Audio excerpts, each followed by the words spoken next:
ওই সময়টায় রবীন্দ্রনাথ মুখাস্ত, বিমলাংশু রায়, দীপেন্দ্র দেব, আরো অনেক অনেক অনেক কিছু মানুষ যখন একটু পদচিহ্ন রাখার চেষ্টা করলেন রাজনৈতিক অঙ্গনে, অনেকে বলেছে এটা অনুপ্রবেশ, অনেকে বলেছে এটা প্রবেশ, অনেকে বলেছে যে না এখানে তারা আত্মপ্রকাশ করেছে ভারতীয় জনতা পার্টি।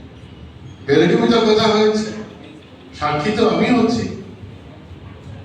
কিন্তু আজকের দিনে ওই তাদের প্রয়াসে নেহরুর যে প্রয়াসটা একেবারে মিথ্যা ছিল তা প্রমাণ হয়ে গেল সমগ্র বরাক উপত্যকায়। কাজেই এক হিসেবে আমি মনে করি যে তিনি আমাদের দলে এসেছেন, শুধু এসেছেন নয়, তিনি আজকের দিনে দলের পশ্চিমবঙ্গ থেকে প্রতিনিধিত্ব করছেন রাজ্যসভা। কাজেই এই ক্ষেত্রে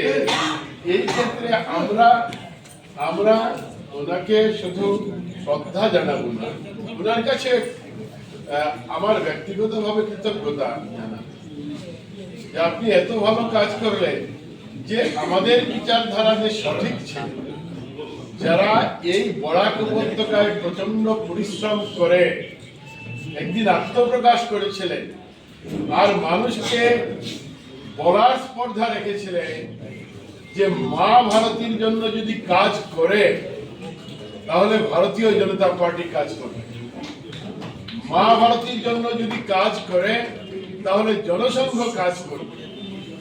এই কথা বলার স্পর্ধা রেখে যারা কাজ করে গিয়েছে, এই ক্ষেত্রে আমি মনে করি যে ইচ্ছা পূরণ হয়েছে। আমি আর বেশি কথা বলবো না, ওনাকে রাজনৈতিক অঙ্গনে আমরা পেয়েছি এবং ওনাকে নিয়ে আগামী দিনে আমরা এক বিচারধারায় আমরা মা ভারতীর জন্য কাজ করব, বরাক উপত্যকার জন্য কাজ করব, আমরা শিলচরের জন্য কাজ করব। তিনি আমার থেকে অনেক সিনিয়র এই জন্য বয়সে তো হবেন না, কিন্তু তার আগে তিনি সাংসদ হয়ে গিয়েছেন কয়েকবার। কাজে ওনার কাছ থেকে আমরা জ্ঞান পাবো।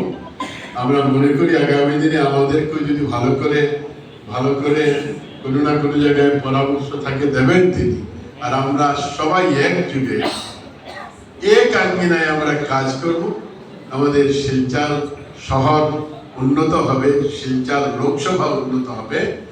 এই কথা বলে পুনরায় ওনাকে দলের স্বাগত, আর সঙ্গে সঙ্গে দলের সব কর্মীদের পক্ষ থেকে এই আশ্বাস ওনাকে দেব যে আপনি এসেছেন, আপনাকে সঙ্গে নিয়ে আমরা মা ভারতীর জন্য একযোগে কাজ করব।